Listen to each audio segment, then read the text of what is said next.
doggy, we've got an episode this week.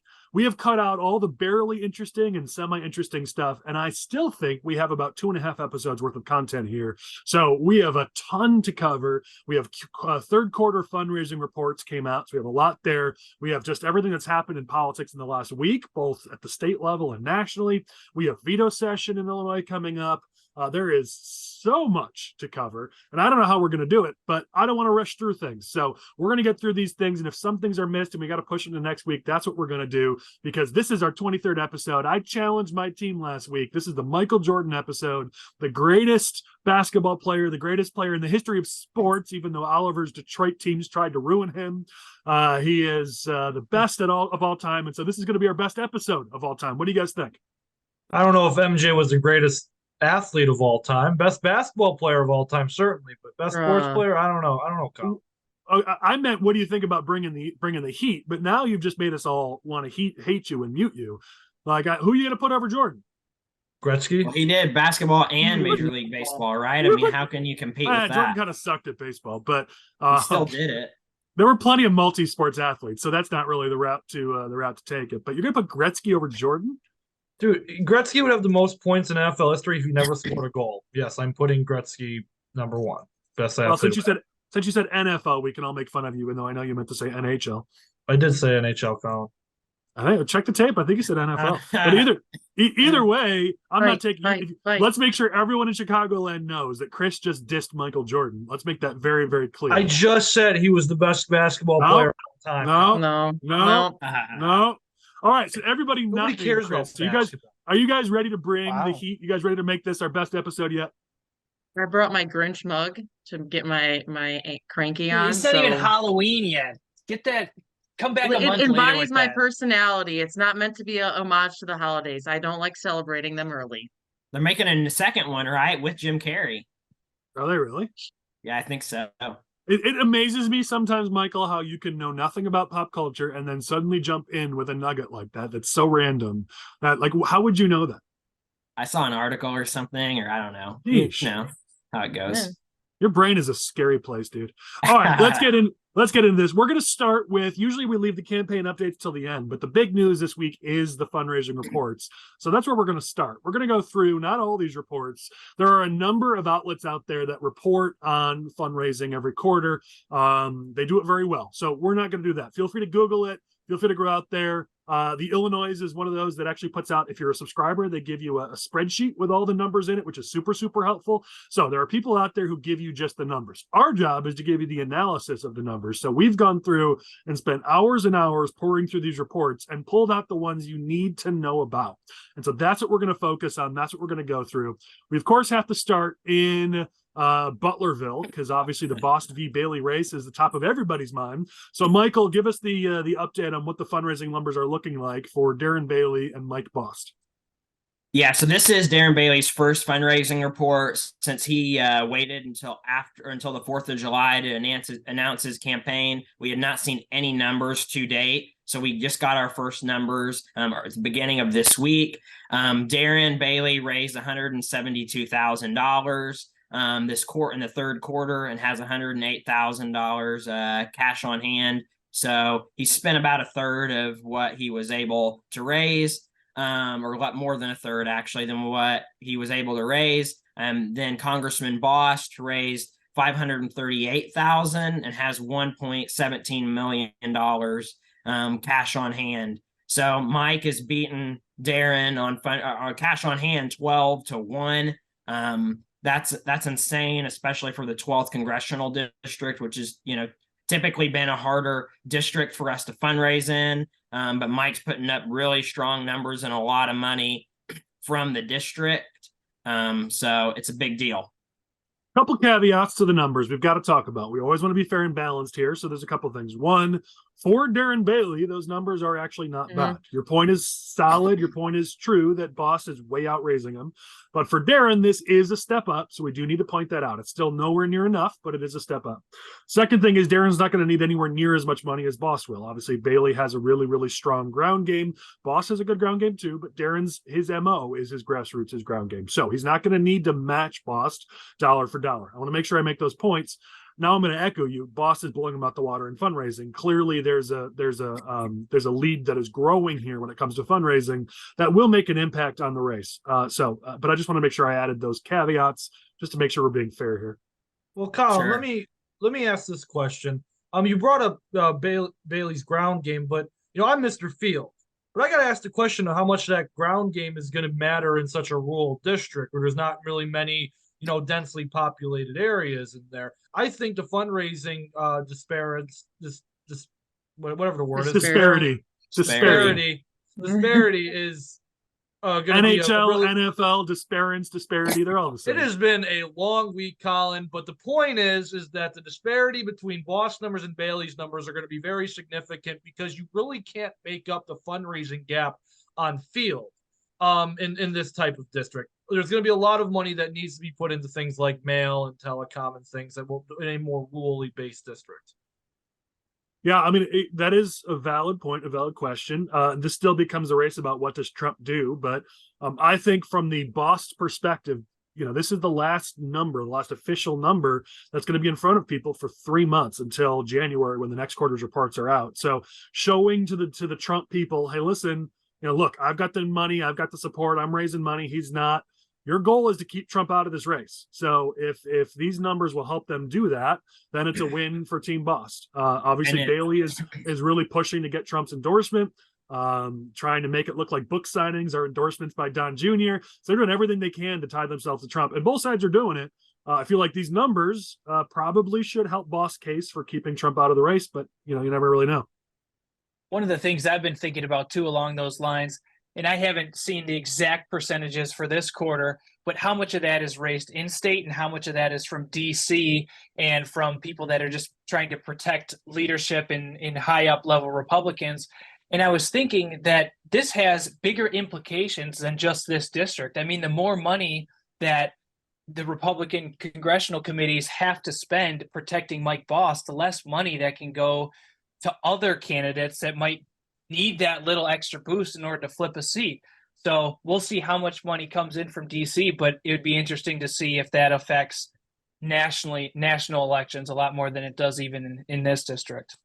Yeah, I mean, I never look at money as a zero-sum game. You give people something excited to give towards, they're going to give more. So I don't know that taking $1 out of one pocket eliminates $1. However, I do think you make a good point, Matt, that DC is going to come to play here. I mean, obviously you see in Bost's D2s or his FEC reports now, you see that he is getting some of that national money, but come January, February, March, I'm sure they're going to make ad buys that you're not going to see in Bost numbers. I'm sure they're going to send mail. I'm sure some of his allied groups are going to go out there and do text messaging and digital ads. So whatever Bost has in the bank, that's not the full sum of what he's going to have available to him in this race. So I do think it's something, Matt, worth keeping an eye on, that, Bost numbers here are soft. There's going to be outside money spent on his behalf as well. I don't know that Darren's going to have as much outside money spent on his behalf. I do have some numbers. They're not like by state. I don't have that breakdown, but $284,000 in contributions to Bost were from individuals, and 237 were from like PACs or organizations. So, majority of the contributions are from individuals, which is also a good sign of his support. Yeah, I mean, you can tell when a candidate is actually working at fundraising and when they're not, based on where their money is coming from. We're going to talk about some state candidates soon, and some state officials, and you can see that 90+% of their fundraising is from PACs and unions and some of those groups, and they're not raising it all from actual individuals and people in districts. So, in today's era of more of this money being nationalized, raising 50+% of your funds as an incumbent from individual sources is a sign that you are out there hustling and raising money. But the Bost team or the Bailey team, I'm sure, is going to attack them for out-of-state contributions. I'm going to give them credit. They had a pretty good hit on Bost for, hitting him for taking money from Anheuser-Busch. They hit him from taking money from, what was the other group they hit him for taking money for, Beitler? There were two. JP Morgan, I think, or something. Chase Bank, yeah. So, I mean, the Bud Light hit, let's be honest, if you can't raise money, then you need to at least be able to attack the other side. I thought the Bud Light hit was pretty clever. I'll give them credit for that. I mean, it's not going to make a lot of hay. It's not going to make a lot of news. You're not probably going to put it on a mail piece because they don't have the money to do that. But as a press release goes, I give them credit. That was pretty clever. Well, Yeah, keep in mind that reminds me quite a bit. Remember when Jesse Sullivan first got in the governor's primary last cycle, they hit him for having a lot of out-of-state Democrat donors. And again, like you're saying, like it's not necessarily going to have a huge impact, but GOP insiders and volunteers were talking about that all cycle. So things like that, if they're messaged really well, I think can follow you, throughout the cycle, just, here and there. They just nag and never go away. Yeah, I have the state data right here. I just pulled it up on the FEC. So $204,000 was raised from in-state for Boston. The rest was from out of state. Darren Bailey's numbers aren't currently loading from the FEC, but still, I mean, 200 plus $200,000. It's still a pretty significant portion of Boston fundraising from this quarter, especially in a very, very rural district. Yeah.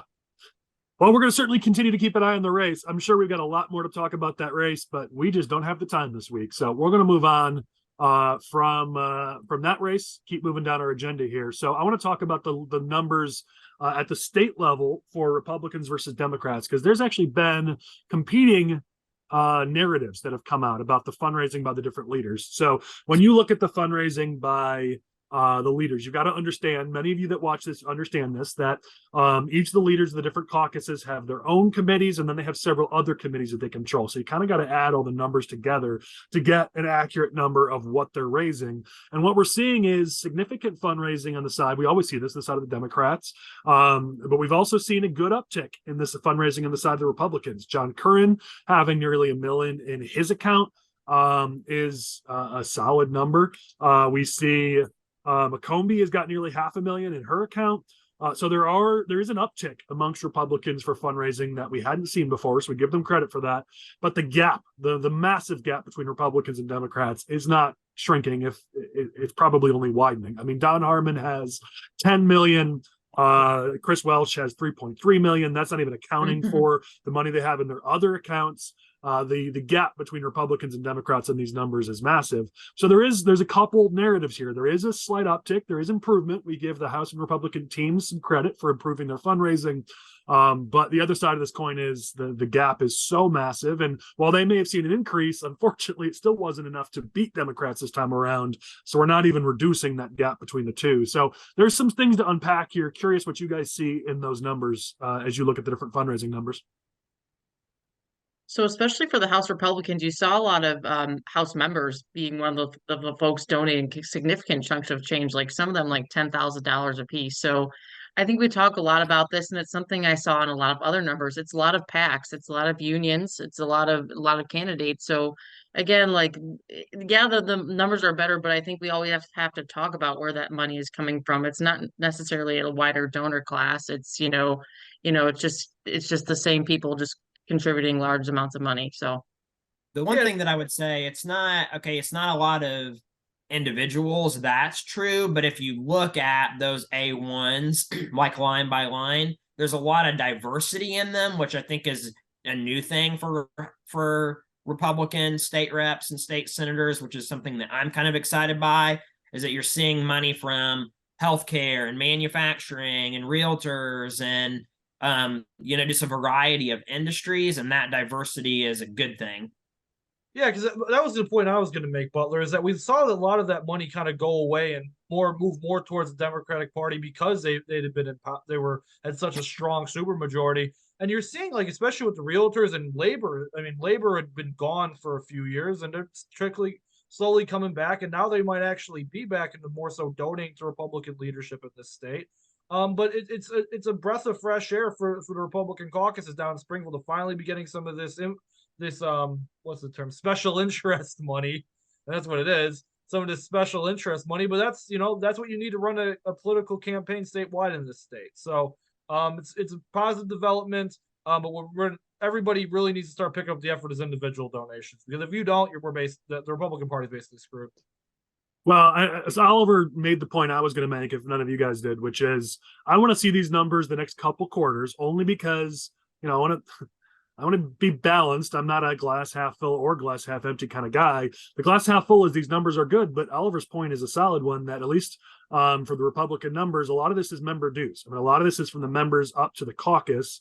And I want to know, are they able to sustain this fundraising over time, or is this just they collected their member dues, so the numbers look artificially a little bit better this quarter? I want to be glass half full and say that this is an uptick, so that's where we're going to leave this. But there's a chance this is just an infusion of member cash from the different members, which is a little bit of a frustration, because if you look at the Democrat side, it seems like the money seems to flow down to the members, whereas on the Republican side, it tends to flow up to the caucus. And I know there are some members that sort of grumble every time they have to cut those checks up to the caucus. I get it. I understand why it's done that way.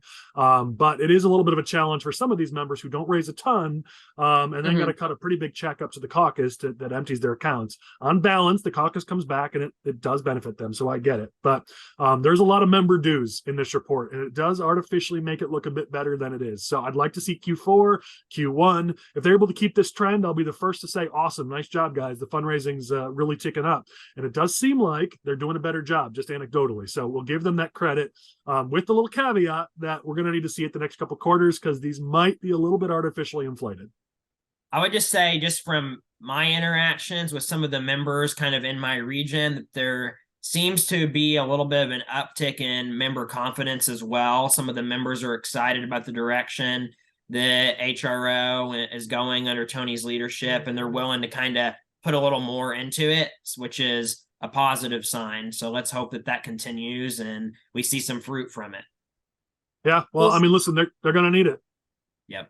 Something else I was just going to mention on the tail end of this, you mentioned Curran had really strong fundraising numbers this quarter, and I think we've talked about in past episodes how some folks were being a little bit critical of SRO and Curran staff, and how he wasn't necessarily out and about and raising money for the caucus. And I think at this point you can put that to bed. Again, we'll see what his next fundraising quarter looks like, but this is a fairly strong statement from his office in that regard. I'll tell you, one thing that's crystallized to me how frustrating it is Curran has pulled together a professional team there in the Senate Republican caucus. Yeah. And yet they don't really have very many, if any, races to play in this cycle, which is really frustrating, because the House is where the battleground is.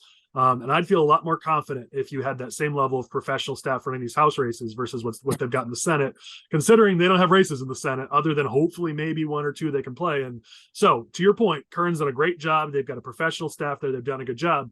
I think what concerns me is in 24, we need that professional level in the House. And you're right, Michael, people are excited about McCombie, but there's still a lot of those same consultants that supposedly we hate consultants, yet you look through the D2s and there's some of those same consultants showing up in McCombie's D2s that have always been there. So I'm not seeing much of a change there that will be an improvement, but let's give it a try. Let's see what happens. We got through next November, and I hope that we see some positive results from the work. And you're right, McCombie has brought some excitement. Now we just need to see those in the results.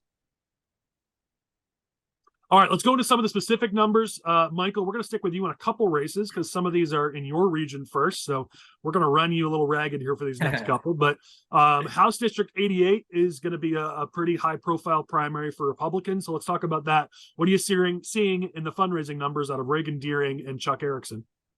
Regan is really putting up a strong showing. She's raised about $110,000 so far. 73,000 of that was just in this last quarter. You look through those numbers, she's getting a lot of donations from individuals. There was only 4 transfers from other committees. So the vast majority of her fundraising is coming from people that just regular people that live in the district, small business owners, those kind of things. So she's really setting a high bar. Plus herself too, right? She donated some money herself. There's no loan from herself. Nothing from her? Nothing. It's all raised. It's all contributions. Pretty sure I saw something in there, but I'll pull it up while we're talking. Pull it up and just fact check me. Go right ahead. But then let me talk about. I've looked at like 200 different D2s in the last couple days, so it's all run together at some point. Yeah, pretty much. And then she has a primary challenger, Chuck Erickson. He's raised about $21,000 so far. Around 4,700 was a loan from himself. The other 14,000 is what he's been able to raise. And he got a transfer from Citizens for Bill Brady. So, we already knew that Dan was kind of involved in that race, and it endorsed Chuck. So that's not really a surprise there. This race just comes down to the primary. So it's a good sign that Regan is able to raise the kind of money that she has been, and hopefully that turns into support for other members once she gets through this, if she's successful, because that's something that we really need. Maybe she can teach a course or something, because a lot of people could learn from her. Yeah, I'm not seeing something from her in here. I might be mixing some things up. So I think you're right, at least for Q3. Yeah, this is going to be, Regan comes in as the front runner, I think, just because of the support she has around her from a lot of the traditional Republicans. But Erickson's going to have name recognition, but to build on that, he's going to need the fundraising numbers. Right now, what we're seeing in this is Deering with some solid numbers. Erickson not really where he needs to be to make this the kind of race where he can pull it off. So I think you can probably confidently say that Regan comes into this Q4 at least as a front runner.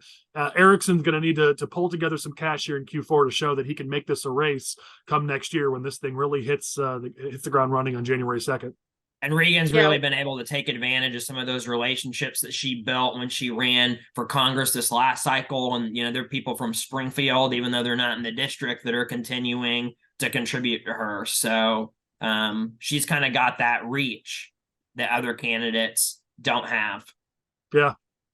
And I was just going to say that I've been talking to different folks, and I was at an event in the area this weekend, and I was mentioning her this race, and they didn't even know that she had an opponent. So that's, I think she seems very popular. And again, I think that speaks to that fundraising shows that, I think, that advantage that she has already. Listen, she's got a background, she's got a personality that does set her up, if she's able to pull this race off to be a shining star for sort of that next generation of Republicans, but she's got to get through this race first. So let's see what happens. But I think people are excited by the idea. Let's see if the reality meets the idea over the next 6 months. All right, sticking with you, Michael, just quickly, I know there's a handful of GOP incumbents downstate in your area that are facing challengers from Bailey allied people. And it looks like those incumbents that are facing those challenges are putting up some pretty solid fundraising numbers. We don't have time to go through all of it, but could you just give us a general feeling for what you're seeing? Yeah, sure. So Terry Bryant, she has a state senator, downstate, 58th district. She's raised $57,000 this quarter, has about $127,000 cash on hand, which is a strong showing. We had reported previously about her opponent, Wesley Cash, kind of accidentally violating campaign finance law with a $300,000 contribution. He's sitting on $301,000, but he only spent $24 this last quarter. So the money's there, but the question is he willing to put his dad and grandma's money where his mouth is? We'll see kind of how that plays out. The assumption always is that they will, but we've seen it plenty of times where these candidates loan the money in and then loan it back out. High profile, think of the Ray-Ban campaign where Gary loaned a lot of money in, then took it back out. We've seen a lot of candidates do that. So just because the money's in the account, the State Board of Elections doesn't audit that, by the way, so the money might not even be in the account. But in theory, if the money's in the account, it doesn't mean they're going to spend it, and they're not just going to pay it right back, in a month or two, or in 3 months or 6 months. So it's a valid point, Michael. We'll have to see. But from Brian's perspective, from what we're seeing, is she's running scared because you have to assume that they are going to spend that money, and then be pleasantly surprised if they don't. Right. Absolutely. Well, she's taking advantage of the fact that she has a primary opponent. Let's bring the money in. If she needs to spend it on herself, fine. If she can help out, other target races, and that even better. Then State Representative Dave Severin, he's got a primary opponent, Angela Evans, kind of from that Bailey universe. He raised $47,000 this quarter, has $81,000 cash on hand. That's a very strong showing. Angela Evans has $365.63. So not a great start for her. And we'll see if something comes of it, but it's not looking good. So that's kind of the update on that one. The question is, are they going to be relying on like the Bailey world to give them cash? Bailey's who and his team are who got him these people into these races. But other than Cash, who has his own family money, it's not like Bailey's got money to pass around, to toss around. It's not like the Freedom Caucus has money to pass around. So, these people got into this race under this promise that they'd have support. The question is, where would that support even come from? Because I don't see it in any of these committees. Well, Bailey's barely raising enough money to keep himself afloat, and then But that's all federal cash. That's not and that's state federal cash too. So he couldn't give it to her if he wanted to. So so just to be clarified, he could, because federal dollars are hard dollars. So you can take federal money and spend it on state. No one does that because that'd be stupid, because it's harder to raise federal money than it is to raise state money. So he likely won't, but I just want to clarify your point that he couldn't. He could, but he likely won't. let's do one more primary, and then we can get into the two that have general election opponents. So Brad Halbrook and Marcia Webb, they've got a primary. Brad's the incumbent, Marcia is the challenger. So Brad was able to raise $19,000 this quarter, putting him at $33,000 cash on hand. He got some contributions from some other state representatives, David Freese, Chris Miller. He got a contribution from Jeannie Ives and Dick Uline, who a lot of our northern friends are going to be familiar with. So he put up a pretty decent numbers, especially based on what Brad typically raises. And then Marcia Webb was able to raise $13,000, but she has a very high burn rate. She spent $9,000, has $4,000 cash on hand. The one notable contribution for her, Don DeBolt, who was a Darren Bailey recruit for state senate last cycle against Steve McClure, he maxed out to her, gave her $6,900. So that's where a lot of her money has come from. I'll I'll poll you guys. Should we get McClure back on here to ask him how he feels about that? Yeah, maybe we'll see if we can phone a friend or something, get him in here. I remember I was out of town that week for that episode, and I got back and I was like, why is everyone talking about Steve McClure? And then they're like, you haven't heard?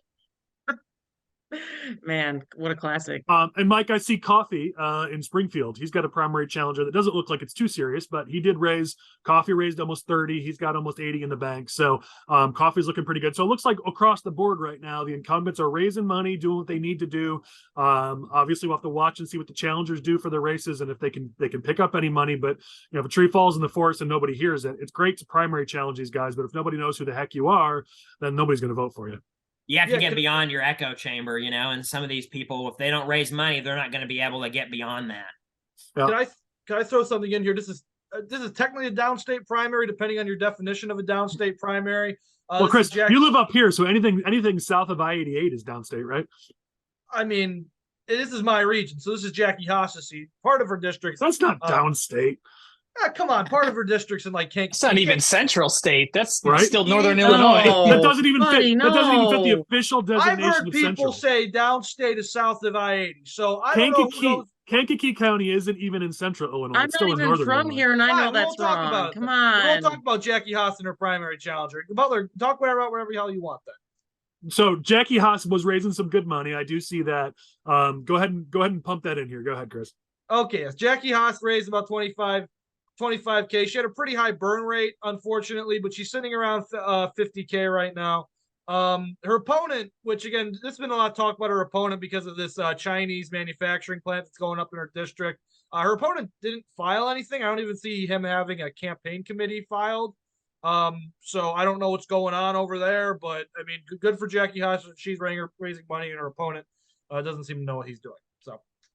Yeah, and this is semi off topic, but we're just going to keep it on the same topic. Michael, I know you've got some candidates with general election opponents. Is that Schmidt or is that other districts? Let's do Can we do Amy Alec and then Schmidt? Just keep rolling. Let's do it. All right, so Amy Alec, 111th district. It's like Granite City, Godfrey, part of Edwardsville, kind of that western Madison County. There's two Democrats running in the primary, so we don't know who her opponent's going to be yet, but she was able to raise $24,000 this quarter, putting her at $55,000 cash on hand, 28 transfers from other committees. So she's getting money from it's a pretty diverse list of groups that are given to her, everything from law enforcement, realtors, manufacturing, healthcare, you name it. So really strong numbers and a good sign. And not hearing much out of either of her potential Democrat opponents. So it's good news. I mean, the 111th isn't necessarily a race people are watching. It's R10, so it's not one we're super scared about. Plus, Amy's shown she overperforms. So I think a lot of people are saying she's good. She's got this. And I think according to what you're saying, she's raising the money. She's working. So it makes me feel even more confident about 111 that we're going to be just fine there. But let's move over to the one that everybody's watching that people are nervous about, which is 114. What are you seeing out of Schmidt and his general election opponent in Latoya?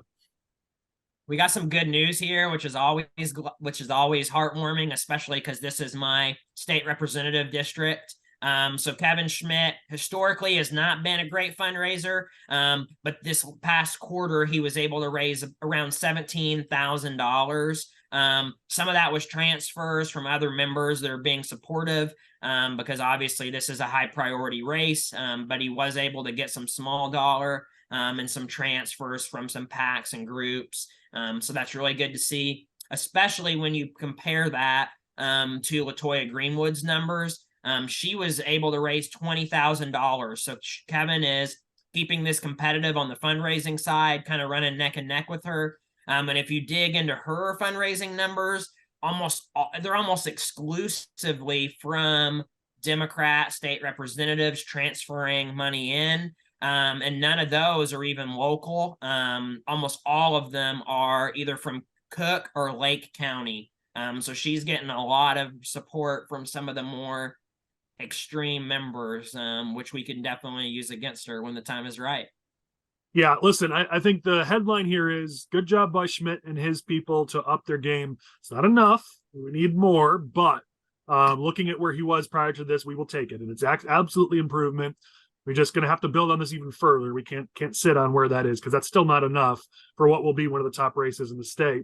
But you're right. I mean, Greenwood's support is coming from a lot of far left entities that will certainly hurt her in that region.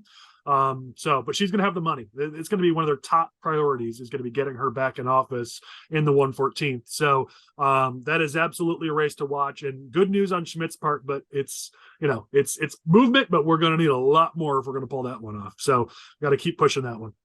Absolutely. All right. I want to say balanced. So let's talk about the last one here for your region. Erica Harris is one of my favorite people on the planet. But fundraising, I just got to say, just look at the numbers. Thankfully, she's not up in 24 is all I got to say, because the numbers aren't good. She didn't even raise as much as she burned in the quarter. And really going to need to see her, because that's going to be one of their top targets on the Senate Democrats to take that seat back. So it's the 56th. It's Republican, but not Republican enough that we don't have to worry about it. So, Michael, I don't know if you have the numbers in front of you, but not to attack Erica. I love her, but we're going to need. We can't wait until next year or the year after to start fundraising in that race. So, we've been very positive. We also got to be fair. That's one of the races we do need to see some improvement in. Sure. She's up for re-election in 2026, so she has a 4-year term. She raised about 11 grand, I think, if I remember correctly. But she had to. That $15,000 expenditure was dues to Senate Republican Victory Fund, right. So it's kind of that investment. Right, but I'm just saying, and you're right. I'm just saying she ended the quarter 7K below where she started it, which for a tier 1 Senate race isn't going to work. So I love Erica, not attacking her. It's just we can't wait till 2025 to fundraise for that race. We give big props to the Senate Republican staff for having a professional organization. The hope is the next couple quarters they could come in and help Erica really up that fundraising, because we need the member to raise so that the Senate doesn't have to come in and spend millions of their own. If you look at the Senate Democrats, they're each able to raise hundreds of thousands, and then Harmon comes in with his cash. We need our members to kind of do their part here, and that's one of those districts we could definitely see some improvement in. So we'll be keeping an eye on it. I think Erica's really talented, so if anyone can do it, it's Erica Harris. I just really hope that we see it in the coming cycles or the coming quarters. All right, another race I want to talk about here is House District 76. This one frustrates me because it's a great pickup opportunity for Republicans. This is the Lance Yednock former district, extremely moderate, a lot of working class Democrats that can be flipped. It's only D2. We could win this seat, but the two candidates we have coming into this, everyone talked about how this is going to be a big race, big primary. You've got two Republican candidates, Liz Bishop and Crystal Lofgren. Everyone thought it'd be a big fight between the two. The third candidate had gotten out. I'm seeing $500 for Liz Bishop and $78 for Crystal Lofgren. I mean, they don't even have enough to buy pens and clipboards, let alone yard signs, or run a real professional campaign, this is not going to cut it. There is, I'm disappointed in this in House District 76. You guys seeing something here that maybe I'm missing in this district? Look, I'm not on the ground here, but I've seen Liz Bishop donating to other candidates, and as I've been looking through D2s, and it's it was like over $2,000. So it's puzzling to me why someone's not putting money into their own race, and yet they're going around and supporting other folks. So it's I've seen this with other candidates too. It just like fundraising just doesn't seem to be a priority right now. They're just trying to get through petition season. Who knows if that's the case here? But I've heard that over and over as been Yeah, going I'm through looking this. at Liz's D2 right now. She gave $500 to herself. That's it. That's the $500 she has. Now, in her defense, she filed her paperwork to form her committee on September 20th. So maybe we should be talking about how much of an amateur move that is, which is if you've only going to have $500, wait 11 days and file your paperwork on October 1st, so you don't have to file a Q2 or a D2 for Q3. So maybe we should be just talking about how that was an amateur move in and of itself. But either way, I'm not being lit on fire here by this district. And 76 is an absolute, be on offense kind of opportunity for us, because the Democrats are going to be going after each other. And here's the opening. Here's the good news. The Dems are weak too. I mean, they're two ballyhooed candidates here, and Brielle and Barnes are at 9K and 5K. They're not lighting the world on fire either. They're doing worlds better than the Republican candidates. But I'm seeing still an opportunity in 76, but I'm not seeing Republican candidates who are capable of taking that opportunity. Maybe in Q4 here, one of these steps up, but somebody's got to step up here. This is not going to cut it. Well, we all know the old saying that money is the mother's milk of politics, and that's just the way it works, sadly, in that don't even run if you can't even put 5 or 10 grand in the bank just to get those startup costs out of the way. You need a little bit of cash just to get a website up, to get yard signs, to get literature. And I don't even know why people would think about running if they can't even dedicate a little bit of money to their campaign. Yeah. Well, we're going to keep an eye on this. I hope that this is just, it takes a little bit to get things up and running, and Q4 will look better. The problem is Q4 is the hardest quarter to raise money in. So you're setting yourself up to fail if you're really relying on Q4, but let's see what happens. Let's move on to the next one, IL 11. So there are two races in this. There's the Democratic primary and the Republican primary to talk about. Foster has raised gobs of money like he always does, but I will say that Rashid, his primary challenger, is actually raising enough to make this a race worth talking about. Will Rashid win that primary? No, Foster's going to win it. And interestingly enough, Qasim Rashid has spent most of what he raised, so it's not really that great of a fundraising report, but raising, what is it, over 300K as a Democratic primary challenger? Is that where he ended up? Bad. So, I mean, I think he at least deserves honorable mention for, as a challenger to an incumbent Democrat in a primary, he's putting together some decent numbers. Yeah. Yeah, go ahead, Chris.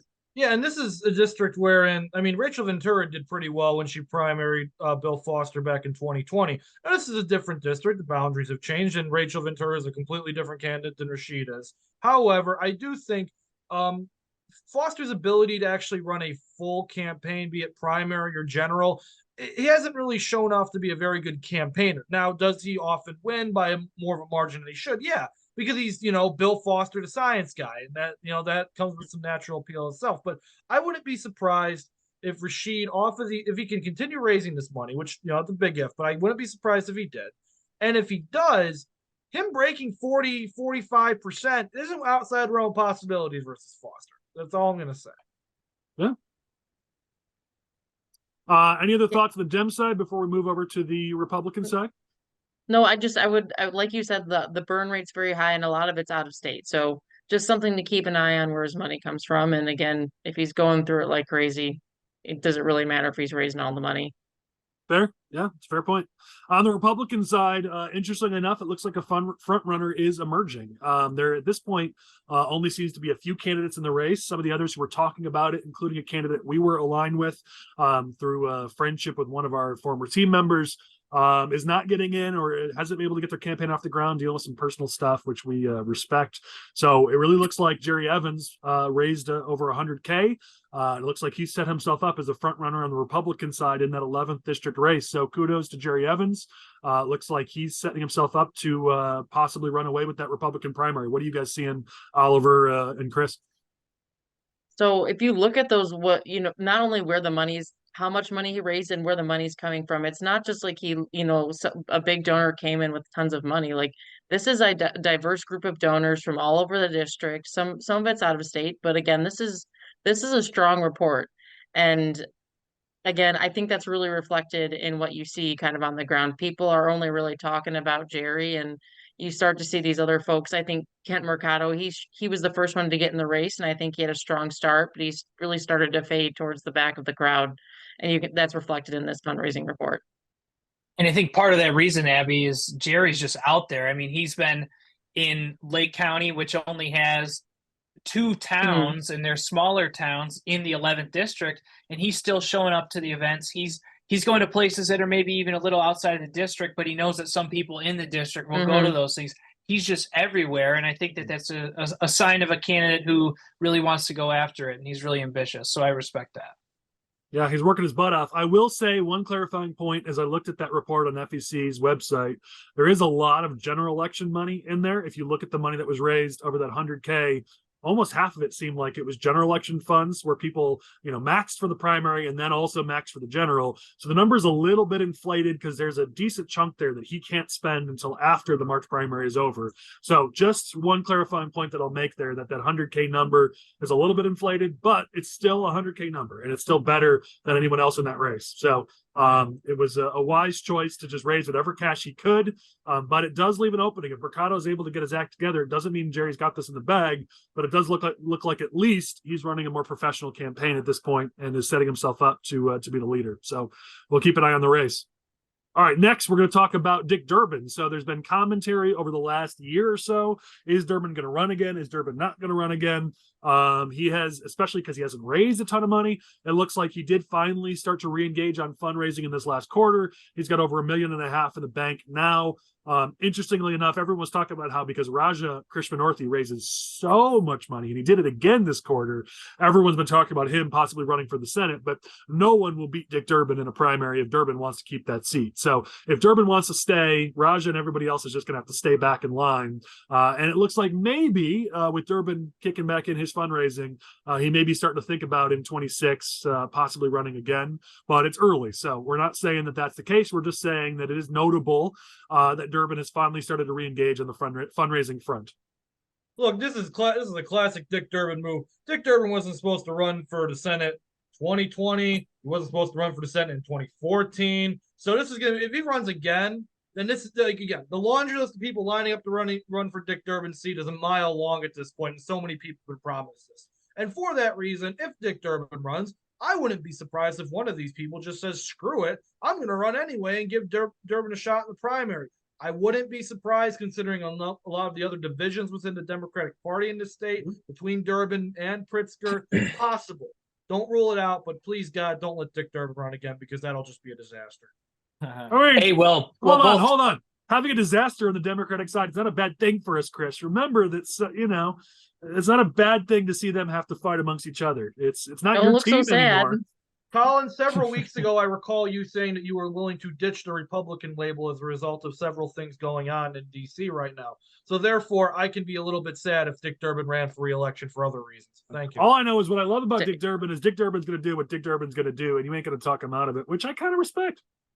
Hey, Darren Bailey needs something to run for in 2026. So true, Butler. So true. It's just so much for being balanced on here. If he does that, then he just needs to copy and paste Jim Oberweiss's logo as his own logo. I like put that. his name on it. Yeah, we'll do that. I think there's a meme going around that already does that. The Darren Bailey Bob You're Ready primary is imminent. I don't know what you're talking about, Abby. I don't make any memes ever. One thing about Dick Durbin, though, is he is the majority whip, and that's pretty close to being the top dog in the Senate. So I wouldn't be surprised if he's just waiting for a perfect opportunity to become the majority leader because he's never had that before. I don't know. I mean, Durbin has always shown he's really happy where he is. He likes that position. So I don't know that he necessarily wants to move up, but he does like keeping that position for sure. So I do think the DC aspect of this will come into play. I don't see Dick Durbin giving it up. I got to be honest. All right, let's move to the next one here. Chris, let's go to your region here. This is something that's notable because for a while. We weren't seeing money flow into Hastings with all the allegations and problems against him, but it looks like in Senate District 19, the spigot has opened up. You think voters have short-term memories? Let's talk about Democratic donors. Yeah, Especially when it comes to the Illinois Senate. Yeah, for whatever purpose. Anywho, Mike Hastings, the one who allegedly beat his wife and slammed her into a Wait, door what in front of happened? their children. This is the first time you said allegedly. I've never heard allegedly before. You were so confident. What happened? Did someone? Well, now the slip donors are something to lining you? up. I can't be so verbose anymore. Gosh, Right? what is your deal this week, man? I feel like you got cornered in an alley, and you said you can't say that he did it. Listen, You have to say All right, allegedly Mike from Hastings now on. beats his wife. All right, you happy, DeRay? There we go. Listen, I would not put it against the Hastings clan to corner Chris in an alley with a iron, like a lead pipe or something. Be like, hey, listen, you ain't saying that no more on that podcast. Anywho, all these allegations came out, and the governor, remember, he told the governor, Pritzker, he said, Hastings, you got to resign. Harman says, I'm not giving you any money. I want you to lose, in fact, is what Harman said. And now he won, and it's been like a few months, and the money's back. So he got $62,000 from the electricians who always kind of stood by the Hastings. The electrician bosses are tight with the Hastings family. And he got $52K from the laborers union. Some smaller checks from smaller unions, plumbers, iron workers, but bottom line is that money's back. The money's back. And this is especially troublesome when you look at some of the money coming from the Republican challengers who have announced. I believe one of them has $19 in their campaign account. Another one, I think, filed the wrong report. The most money is currently on the Republican side in that race is Max Solomon. Speaking of perennial candidates. So I remain the voice crying out in the wilderness to say, guys, you could beat Mike Hastings. I see what you did there. Keep going. Anywho, you can beat Mike Hastings, but you need money, and by God, Hastings is getting money, and if he gets money, you're not going to win. That's the problem here. So seems like things have been forgotten. And forgive. Chris, I think the lesson here too is we've all gotten a call from a candidate at 11 o'clock at night freaking out because their whole campaign is about to go down the drain because something just came out or something was released. And while sometimes that is true, I think we can get hyper focused on the little issues instead of just, as you would say, Chris, trusting the plan. And even though what Mike Hastings did is completely terrible, at the end of the day, sometimes these different allegations and issues brought against you just won't really affect elections as much as we might think they are in the moment. So while that's a sad reality of politics, when those things do come up, we need to have the long-term picture in the back of our minds. You're right. No voters that were picked up as a result in the 2020, very few voters that were picked up they weren't because of like taxes. They weren't because of like government spending. They were because Mike Hastings was an accused wife abuser. That's why that race was close in 2022. But he still won, is the point. Right. And that's the problem. Well, listen, all I'm taking out of this is if you're corrupt or you have really bad allegations against you, the place to be is to be a Democrat in the Illinois Senate because they forgive and forget real dang fast. It seems to be a thing with Hastings' crew or Harman's crew there. And it's the one place old school politics still rules.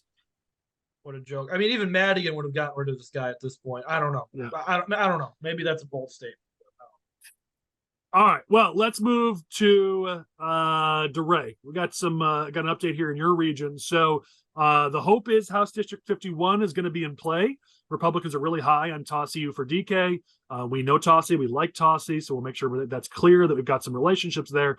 But I got to tell you, Nabeela Syed, the incumbent Democrat, just made a statement in her Q3 D2 with 163,000 cash on hand. What are you hearing about House District 51, DeRay? Somehow she is great at fundraising. I think a lot of people are seeing that this is a race that Republicans can win, so they're trying to push some money in early. It's interesting that it really only came from like three sources: the Carpentry Advancement PAC with around $69,000 that they put in, and then the LIUNA Chicago Laborers PAC, they gave $25,000. LIUNA. The other interesting thing is DC is starting to play just in that in the fact that she is kind of an icon or a token for some of these progressive groups being, I wouldn't say token. That's probably not the word, but I'll say it. But she's young.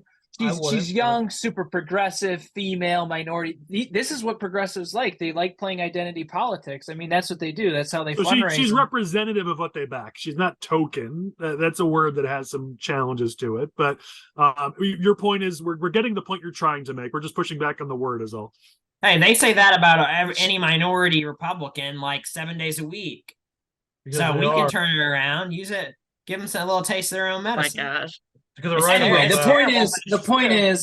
The point is progressives and progressive organizations, not just in the state, have reasons to give to her, and they want to give to her, which should be alarming for a candidate who wants to run against her, because it means that she can bring in a lot of money, and she has. So we'll see how this plays out, and I think that her fundraising is only going to increase from there. Yeah, I don't expect this to slow down at all. Let's give Tossie some credit. She raised $50K this quarter. And she was only fundraising for a month. She was only in the race for a month. 10 of that's from herself and her family. So the other 40 was raised. 20 from the Foglia family, which are backing her big time, and they're big fundraisers in the area, so they could probably raise some more cash. So there are good signs here for Tossie's campaign that she could maybe pull something together. HRO's made it clear this is their race. They're running it. Anyone else who maybe was involved in the past has been pushed aside. They are running this. So for better or for worse, they're going to be the ones running this race. I hope they run it well. This is a R+6 district. This is a winnable Republican district. We absolutely have to win this district. So pressure's on for Tossie as the candidate and HRO as the organization to win this thing. And Syed just made it pretty clear that she's not going to make it easy on him. So this district 51 is definitely going to be one to watch. And she is working hard. Matt, I want to go to Both 61. candidates. I want to go to 61 up in your area. Because it drives me crazy that Joyce Mason never seems to get seriously challenged after she took out Sherry Jessel in a bit of a freak situation. That district, I know on paper it's more Democrat, especially after redistricting. It is D9, but I look at that map and I'm like, where are those Democrat votes coming from? It just looks like it's more favorable to us than it looks on paper. And Joyce Mason struggles with fundraising constantly. She only has 15,000 cash on hand. She's never been a good fundraiser. I really wish 61 was somewhere we could play. What are you hearing about 61 and fundraising and everything else there with Joyce Mason? Yes, Joyce has always been, and this is the district that I live in, so I have more reasons than probably anyone to want to beat her in an election. And she's always been a follower. She hasn't really done much. Whenever it came to a vote, she would just fall in line with what the Democrat leadership wanted her to do. And the same thing with fundraising. If she needed a little extra cash, they'd put it in her account. If she didn't need the cash, they'd take it out of her account. And you look at the other districts around her, even the districts that are even more safe blue seats, they have at least 30 grand. Most of them have 80 grand, 70 grand. Some of them even upper six figures. I'm personally glad that she doesn't have that much money in her account, not for political reasons, but just because she always spends her campaign money on stupid things. She's always taking flights to wherever. She's always going out to eat. I'm like, why do you need to go to that really nice Italian restaurant 3 times a week for campaign purposes? It's ridiculous. But I guess that's the power of the incumbency and the power of having a machine behind you. In some districts, they're made harder to win by good incumbents, and in some districts, they're made easier to win by bad incumbents. The reason why Joyce Mason in 61 is so appealing is she's a horrible fundraiser. She's not a great campaigner. I know that the data doesn't show that district should be tier 1, but gosh, Mason is so eminently beatable. We get even the slightest of waves, we could knock out Mason if we could just get a decent candidate in 61. But I know 2024 is not really the year that we're getting great candidates to line up to run in some of these districts. So maybe I'm just dreaming, but I dream for the day where we take out a Mason in 61, and I don't think it's that much of a pipe dream. Definitely. All right, let's go to Oliver's region. There's a couple races down by you, Oliver, where I saw incumbent Dems not doing super well in their fundraising. 81 and 91. Talk to us about those races. So House District 81, that's Anastasia Murray. That's kind of the Downers Grove area. Personally, something I've always thought was a winnable race. When they redrew these maps a couple of years ago, they made it easier for Republicans to win it. She is not a well-liked member in her caucus. If you looked at fundraising for all the House Democrats in DuPage, the unions came in very strong for them, up to $20,000 to $50,000 worth of donations to these incumbents in DuPage. Anna Murray raised $900 this election cycle. That really stands out. You know, it's just like you're saying, like with Joyce Mason, it's just like screaming, like, please find a quality candidate to get this lady out of here. Well, 81 is much better on paper. I mean, it's only D4. Yeah. Like, unlike Mason, 81 should be right in that tier 1 range. No, and for whatever reason, Aaron Porter's running this cycle, and I hope that, you know, he's going to get the cash or going to have the stamina to run against her. But he only raised $100 this quarter, so not super promising just yet. But Sharon, the problem, Chung, I want to make sure I'm balanced and fair. The problem in 81 Yeah. is the Trump factor. He just does not play in that district. So if Yeah. Trump's the nominee, it probably takes 81 and just makes it not playable, which is why we're not talking about it too much right now. But it's just, other than the Trump factor, it's so in play. But to be fair, Trump does kill us in that Yeah. district. It's one of the worst districts where the numbers just flip completely when you include the presidential numbers. Wasn't it Yeah, Saba for sure. Murray? She was the one that like threatened to primary Dick Durbin because she thought he was a moderate, and then everybody was like, "What are you thinking?" Yeah, she's a little bit off her rocker. She's not quite Rachel Ventura, but she's also not all there. Like, this is, again, an incumbent that is vulnerable just because the incumbent is vulnerable. Yeah, like it's just so clear. They're like saying, please, anyone but her, and no one has stepped up to do it. But again, Trump is a challenge this cycle, so the Especially other in that district. But 91, Yeah. Trump is less of a challenge, and that one, it's break even RD. I mean, when you look at these numbers, depending on what race you look at, it's right there, even on a potential winnable race for us. That seems like a recurring theme, like this cycle or in general in this state, is that the Democrats are like, they'll tell the Republicans, you know, they don't really seem to like their super duper majorities down in Springfield. They're like, please, here's a few guys you can take out. We don't really like them that much. Here, take them out. And then, like, the Republicans get the opportunity to do nothing with it.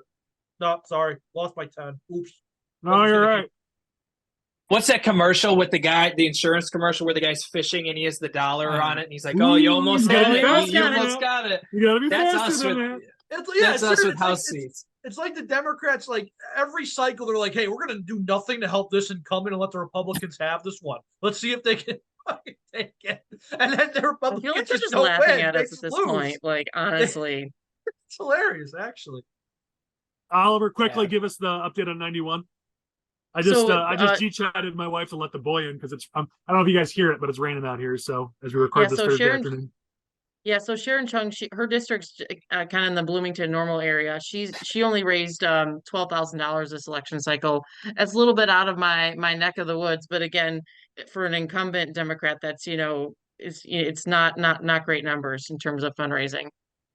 Yeah, there's an opening again. I mean, some of these Dems did not do super well in fundraising, and those two really stood out to me. So hopefully we see some movement on the Republican side in 81 and 91, because I don't want to just see those go to waste.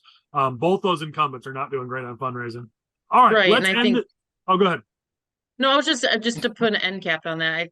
I keep seeing a lot of the unions are coming in, a lot of PACs are coming in, but again, a lot of these incumbents I think are being saved by those organizations and not necessarily, putting up strong individual contributions. So it's an opening. Yeah. All right, let's go around the horn. Final thing on this topic before we get into some of our non-fundraising topics. Just takeaways that you saw in these reports as you were pouring through them, because I appreciate you guys joining me and spending hours and hours digging through these numbers. So let's go from the order I see it on screen. It may not be the same as what you guys see. So let's go Michael, Chris, Abby, Matt, on things that just stood out to you that maybe we haven't covered so far. Michael, what did you see? I would say two things. One thing that I was really happy to see was a lot of diversity in fundraising from House and Senate Republicans. They were getting money from a lot of different industries and different sources, which is kind of a new thing because in the past we've been heavily reliant on a few donors. So diversity in fundraising, that's great. And looking at Congressman Bost numbers, you can really see in that window when GT Thompson was here in district, a lot of farmers contributed, especially on that eastern side of the district, which is huge considering who Mike's opponent is. Okay. Chris, what did you see? I always have to point this out. Paul Vallis is still fundraising and still spending money trying to pay down debts from his mayoral campaign. And I know for a fact there are still people on Vallis's campaign who still haven't gotten paid from their services in 2023 mayoral election. So I don't know what Vallis is doing. I don't know what the heck the accounting is over there, how some people are getting paid, other people aren't. I don't know. But if you're a member of Paul Vallis or know anybody on his team, tell them to figure something out over there. And keeping with Chicago, Johnson's making nice with a number of different special interests that didn't back him in the mayoral election, getting a lot of support from labor, some business money. This is kind of the going rate for every time a new mayor takes over in Chicago, no matter what their ideological bend is. Same thing happened with Lightfoot, but he's making nice with people, so we'll see if that continues. Okay, Oliver. So two races. So House District 97, which is Gabby Shanahan, she's trying to take out Benton there. Unions, he's got 150,000 in his campaign account. He raised 50,000 plus this cycle. Gabby only raised 16, so it looks like it's going to be an uphill climb for her from a financial standpoint if her numbers don't improve from the finance perspective. Also, we've talked a lot about the recorder's race up here in DuPage County, and that was going to be kind of a contested race. Liz Chaplin, who's challenging the incumbent Democrat, she only raised $7,000 this quarter, and that was pretty interesting to me because she's being backed by a lot of the Democrat establishment out here. So Kathleen Carrier, she has like 90,000 in her bank account, so doesn't seem to be a real challenge up to this point. Okay, we'll watch it. I didn't include Shanahan just because to me, the numbers didn't seem bad enough that it was bad. No, they're not bad. And not good enough that it was good. It was like, you know what? All right, let's see what you do next quarter. You can build on this. I would have loved to see more, but hopefully it's not in the awful range like some of these other Republicans are. So no, but Gabby's I know you've said it. So I know you've said Gabby's working hard. She's out there. I see her all the time out in the trail. So like, I didn't include it for that reason, but you're right. She'll need more than 16 to win this race. So she's got a lot of allies that she's worked with, a lot of people in the private sector or the nonprofit arena that hopefully will start to pony up for her. She should be able to raise a good amount. So we're definitely going to be watching that in Q4.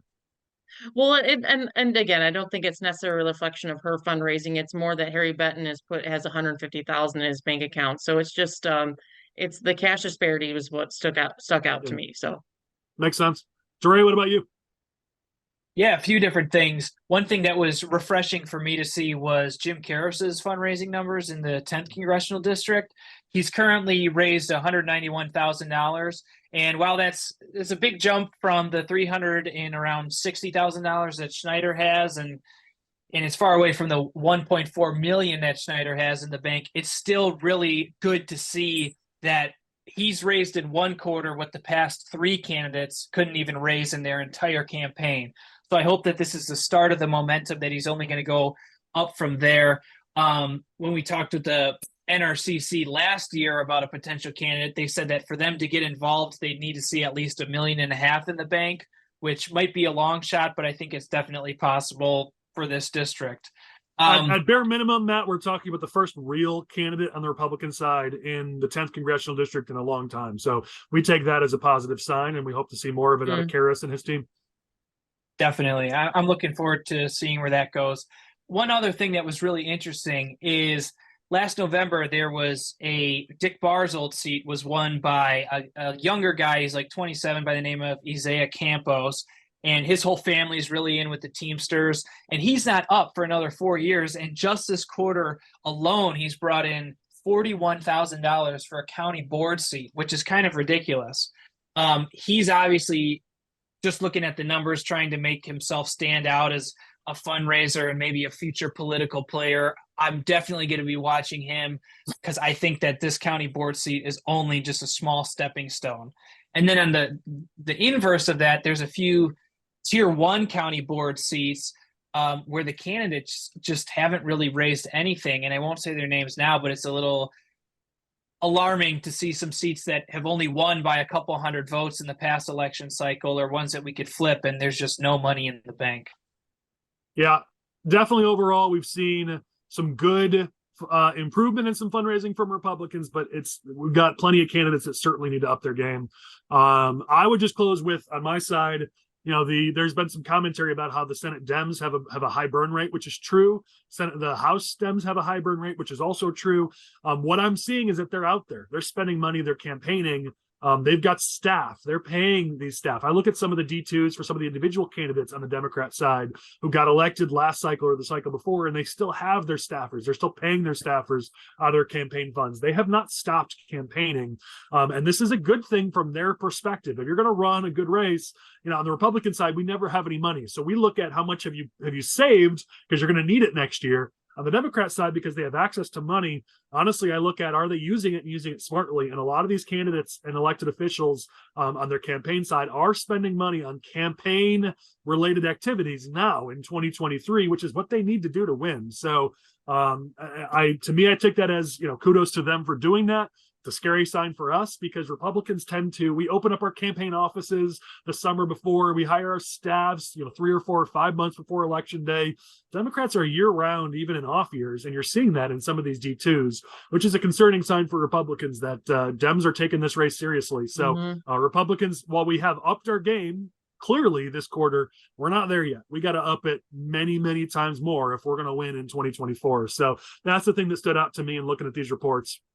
All right, let's move on from talking numbers and money because we are at the time where we would usually stop. We are going to go a little longer this time based on looking at the data. People tend to stick around with us because they can jump around to the topic they want to go to. So we're going to go into a few more topics and go a little longer this time than we typically do because there's topics we cannot hold until next week. So first things first, let's talk about how J.B. Pritzker is continuing to raise his national profile.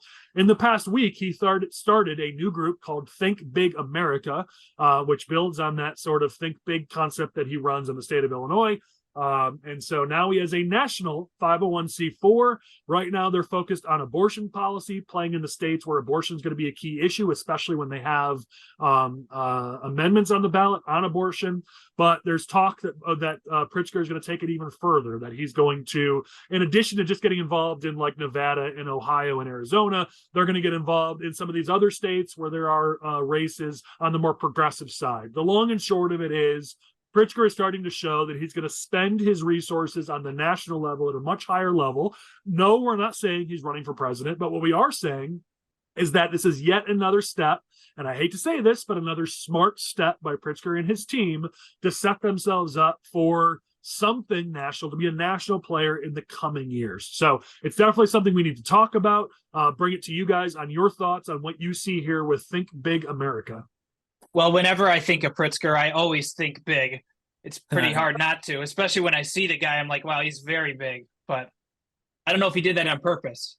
Honestly, I think it's brilliant marketing. I think if you're the Pritzker team, just embrace the fact you can't run from it. The whole Think Big concept is, to be honest, it's the right play. It's a good marketing play, a good advertising play.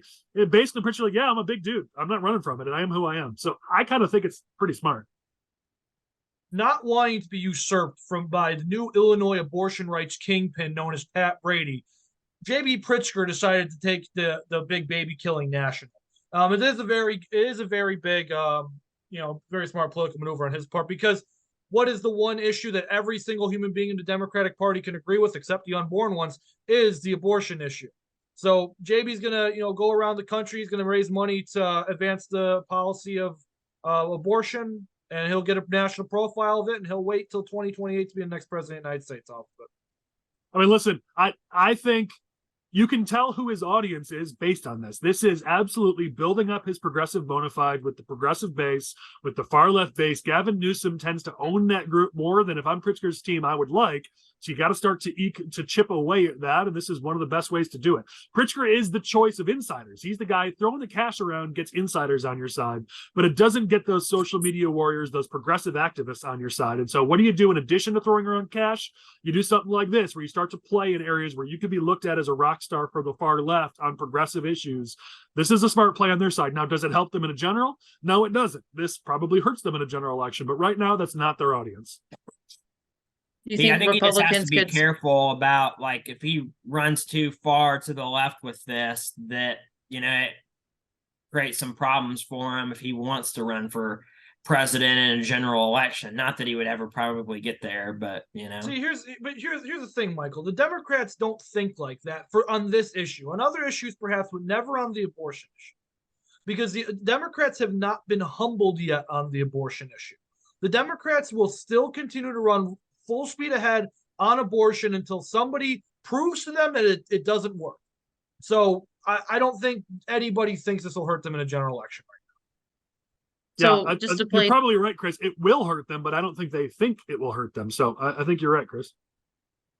from an overall marketing standpoint and brand building standpoint, I think everyone's correct that it is a very smart move. But if Republicans are smart, we can start sending the message to voters that, JB Pritzker, he's more concerned what's going on in other states than what's going on in Illinois, and just start building that narrative that he's more focused on, running for other offices or building his own brand than focused on the people of Illinois. Yeah, To be honest, it's certainly a talking point that we could chip away. My question is, does this indicate Pritzker's not really intending to run for re-election or does it just indicate they're so cocky they think no one's going to beat them in the next gubernatorial race? So who the heck cares? That's kind of what I think.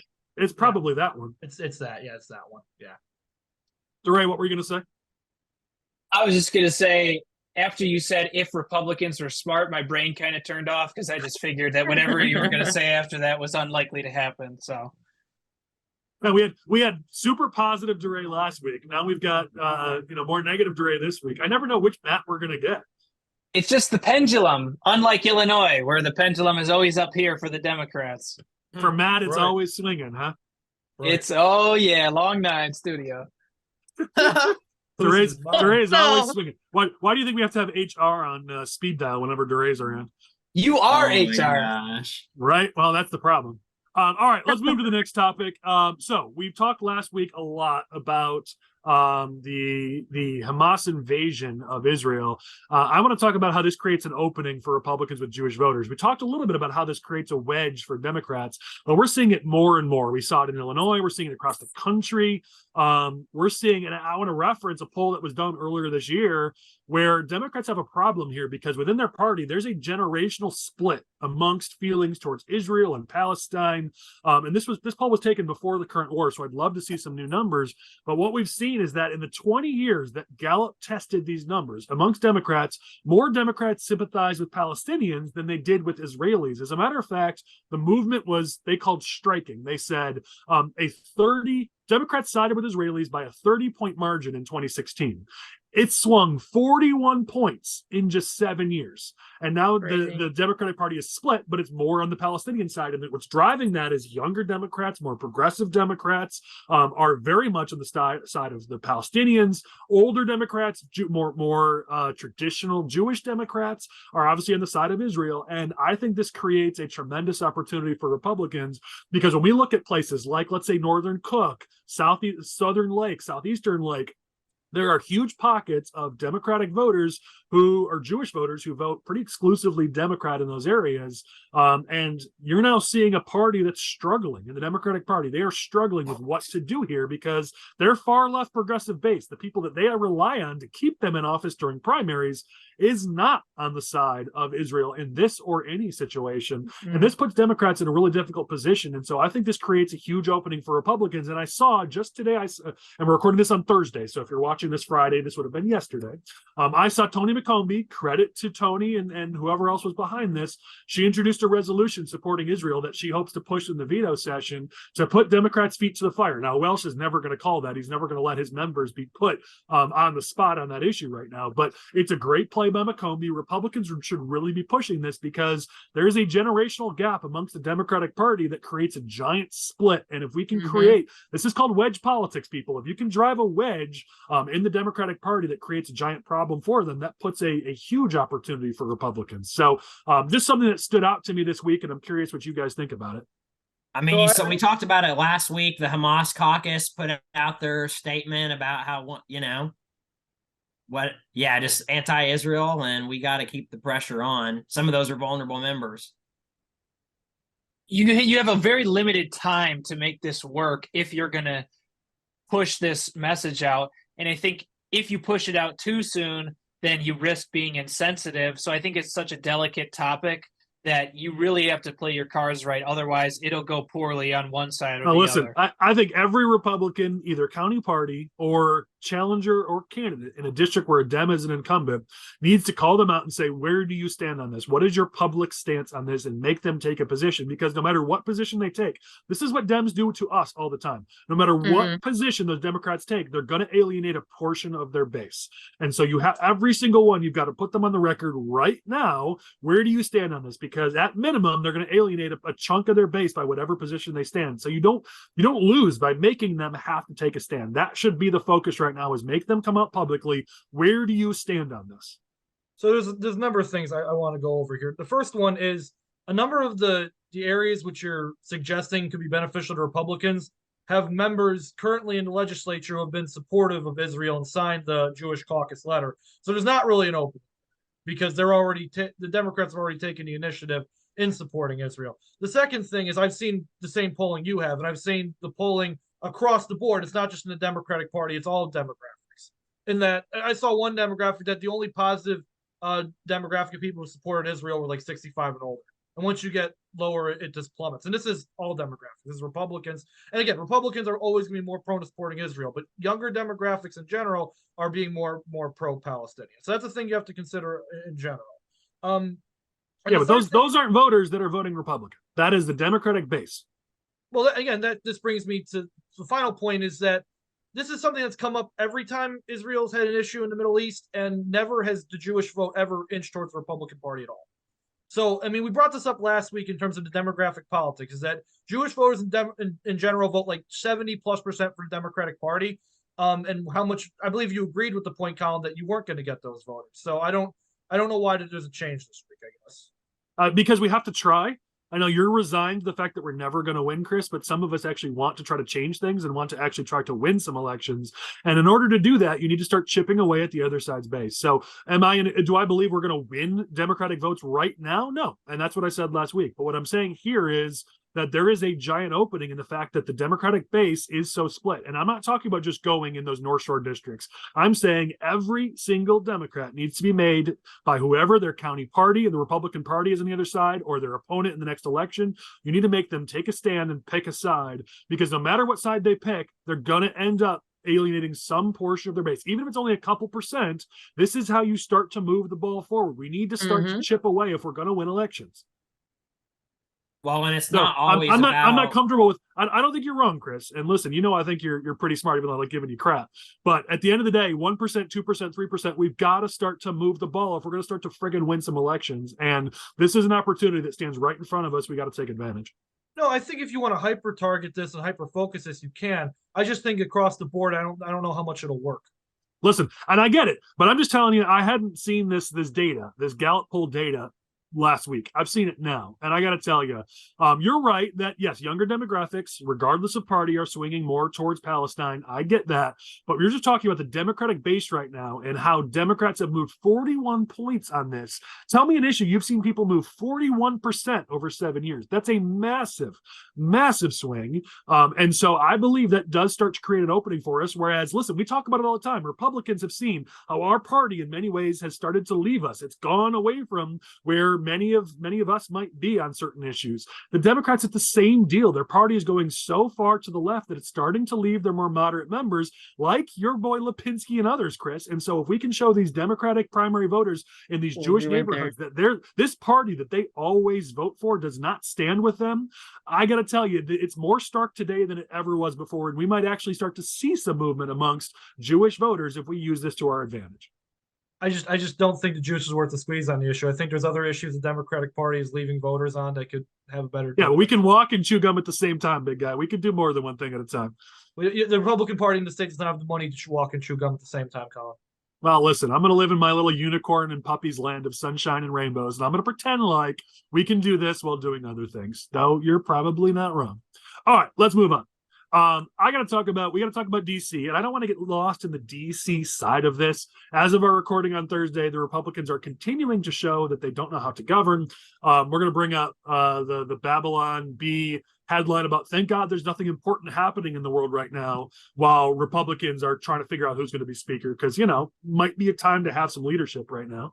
But I want to bring this to the Illinois angle, because I'm a little frustrated by Nikki Budzinski. She gets all sorts of glowing credit for being this moderate who works with both sides, and she got even more glowing coverage this week about how she'd be willing to vote with Republicans for a good speaker. And I just got to say that this is total BS. The press and even some blogs, including some friends of ours who have to play both sides. It's fine, I get it. But they're letting her get away with this sort of, oh, this isn't the time for this mess. She said, this is not a good time for a complete mess. Her quote, she's saying, we need a leader right now to go to work for the people. She's saying how she would maybe vote with Republicans on a bipartisan arrangement for a Republican to be the leader.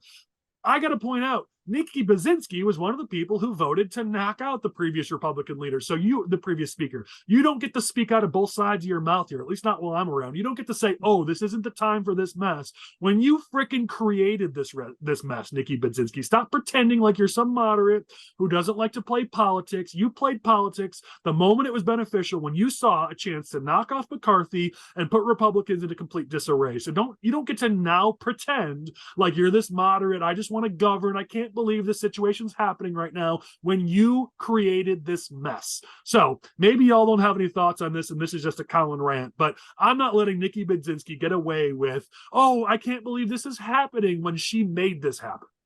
Yeah, I actually. Oh, go on, Abby. Go on, Abby. Well, I saw this and I saw all these Democrat members coming out. Well, maybe we'll help if we find a more reasonable Republican. Maybe we'll help the elected speaker. I'm like, it's just such BS. It's campaign people trying to get reelected and trying to say some nice things in the press, play both sides of the issue. They clearly stated they're not going to help the Republicans. They weren't going to help McCarthy. They're not going to help Jim Jordan. They're not going to help anyone else that's going to come up to the gavel. So I don't know why, like, she feels the need to just lie, basically. My problem isn't with her. She's doing the right thing, playing both sides. My problem is nobody's calling her out on it. Yeah, I mean, no one's calling out anyone else either. So it's frustrating. I mean, it's smart politics for one. I mean, of course, you want to take out the Republican speaker and make the world laugh. Credit to Nikki. I mean, it's the right play. I get it. It is the right play, but. Again, she describes this utopian scenario where, if we had a reasonable Republican, they don't think any Republicans are reasonable. And, if there was there will never be bipartisanship. And, it's disingenuous because you're subscribing to a scenario. You're pushing forward a scenario which will never happen, and saying, well, if this scenario happens, then, I'm on board. It's like, if the moon explodes, I'd be on board with panicking. It's not going to happen, The last thing I'll point out on this is she says, if it ends up being Congressman Jordan, I am very afraid of the extreme that he will represent and the leadership that will come out of that. Okay, what did you think would happen? Like, again, you're being allowed to speak out of both sides of your mouth. You knew that by knocking out McCarthy, it would be a more conservative replacement. You knew this. That's why you did it. So don't pretend now like you're so worried about it. You knew that was the result. That's why you did it in the first place, to screw Republicans. And this is like Pritzker and all these people, they're being allowed to play both sides of, oh, I can't believe the Republicans are becoming more extreme. Like, you didn't think knocking out Rodney Davis in favor of Mary Miller. You didn't think getting a Bailey as our nominee for governor. You didn't think knocking out McCarthy was going to lead to more conservative representation on the Republican side. Bullshit. I'm sorry. I know we've got some people who write us every time I swear. I'm sorry that I hurt your feelings on that, but that is total BS. You did it for that reason. And I'm like Chris said, it's good politics. Kudos, good job. But I'm not, and other people should be calling them out. They should not be allowed to play both sides in that. You knew that when you created the situation. Collin, right after the November election, you said, okay, now that Republicans have Congress, there's two ways this can go. Either one, Republican, I don't know why there's balloons. I didn't even do anything. I guess I'm just that animated. There's two things that can happen. Is one, I have no What's going on with this podcast? Are you excited because Connor just got home and you just really wanted him to jump on the podcast? I guess so. Anyway, you said that Republicans can either one, get stuff done and at the expense of maybe losing some elections in 2024, or two, Republicans don't do anything in Congress and let the Democrats just plow their own negative path, and then we could blame them for it. Well, it looks like there's actually a third option where Republicans do get stuff done, but the only thing that they get done is infighting and screwing each other over. And no balloons for that. So yeah, you're not wrong, Derek. You're not wrong. Chris, what are you muttering? I'm just befuddled by the fact that I they're don't know what's going on here. We've lost all I'm just control. befuddled, man. I think that's Lane who's freaking out over how over our hour we already are, and the poor guy's gonna be up till like 2 a.m. editing this thing. Where All right, let's come from. let's steam this towards the end here, but there's a couple quick things I want to cover. We've talked about DCFS, and the last week I got to give kudos to Pat Keneally, the McHenry County State's attorney, who, full disclosure, is a friend of Abby's and mine, at a Collin and Cor's, but he got it done. There's a lot of people, when he decided to go after DCFS and bring them to court, especially these 2 employees, everyone said he was wasting time. This wasn't going to happen. Well, guess what? In the last week, he got a guilty verdict on one of the DCF workers for child endangerment. And I say kudos to Keneally for actually taking DCFS to court, for actually getting something in the press and moving here, making there be actual retribution for what happened here for this 5-year-old boy. And this is the first conviction we've ever seen like this. So kudos to Keneally. I hope that this is some closure for the family of AJ Friend. And the judge said it best, that where's the quote here? I've got it somewhere here. I'm missing it here, but this is a huge tragedy. And I think there were some great quotes from the judge about how we got to hold these people accountable for their failures in this. So, movement now, is it enough? No, this needs to be a wake up call for DCFS that they actually need to do something here, and actually make some improvements. But I want to give kudos where kudos is due to Keneally. This is a DCFS worker, a former Democrat county board member who was found guilty here. And it was absolutely earned and deserved. So, other than that, anyone have anything to say here about DCFS or what happened here in the courts? I should have my wife in here because she followed this case. She's brilliant with following these cases, and I get all of my updates from her. She's on top of the legal situation. Good to see some accountability. Hopefully, it's just the beginning, considering how much of a disaster DCFS has been over the course of the last couple of years. Yeah, I mean, Pritzker and everyone else from top to bottom should be taken to court and held responsible, but at least somebody is being held responsible for one of the many, many failures over there. All right, couple quick political updates, and we're going to get off the air here. Actually, let's just do one because we're out of time. But we do need to talk about House District 82. It's new, it's hot. Oliver, Chris, what are you guys seeing in 82 there with the Republican primary? So the word on the street is that Grasso ain't running. He had been posturing to run for the past couple of months. And I think based on his lack of support he was getting, is part of the reason why he's not deciding not to run. But again, assuming this is the case, which, we're on pretty good authority, that's not the case. But if Grasso's not running, this is a clear lane ahead for Nicole. She will be the Republican nominee in the 82nd House District. She's a phenomenal candidate. She deserves an easy primary like this. So she'll have it's an R plus, 10 seat or so. It's Trump plus 2, but still going to be a hard race. But she's an up and comer, and best of luck to Nicole. Yeah, I was just gonna say, Chris, I got from the folks I talked to, a lot of them are leaders in Springfield. They sent a pretty strong message that Gary's not going to run. I just think he didn't really want to deal with the Springfield politics. So I think, again, another tip of the hat to a candidate realizing, like, let's step away from a race and do what's best for the party. Yeah, as you said, Chris, it's a very Republican district, and we can't take it for granted. But if Nicole's able to make it through the primary, assuming no one files, and then hold on to the general, it's another sort of another candidate people are talking about. That's this new wave of leadership for the Republican Party. So it does provide some excitement for the future for our party. So we'll say that. All right, so many things we couldn't get into here. We've got some updates in Sangamon County, more PPP fraud, as if I thought we were all through it. The language for Jeannie Ives ballot question is out. We can talk about that.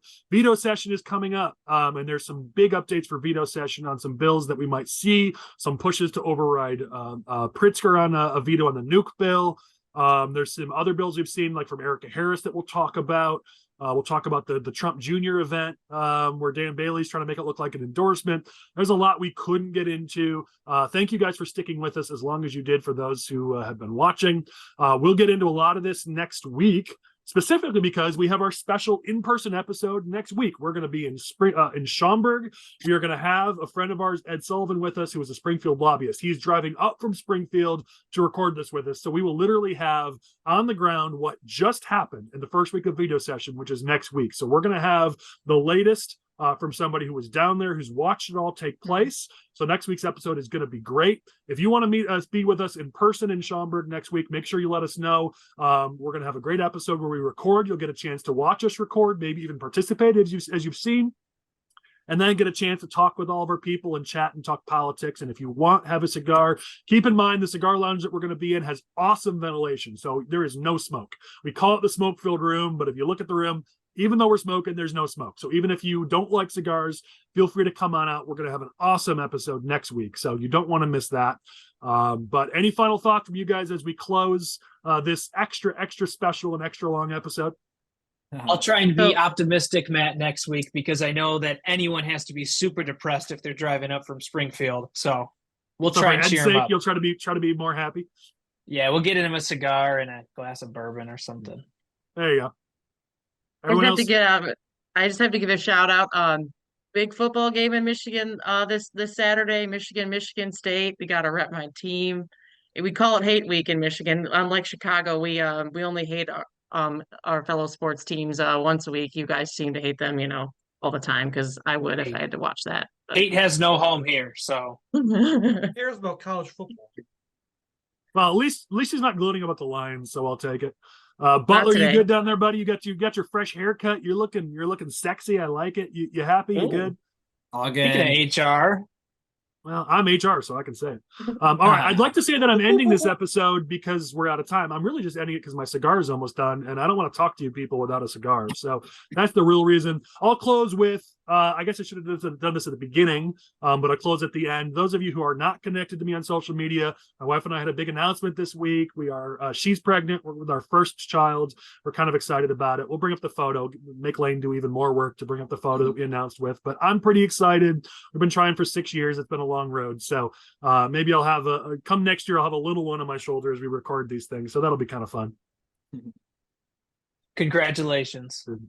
Thanks for all the wonderful joy and excitement. Where's the balloons? How do I make the balloons? Now's the time for balloons. I don't know what it.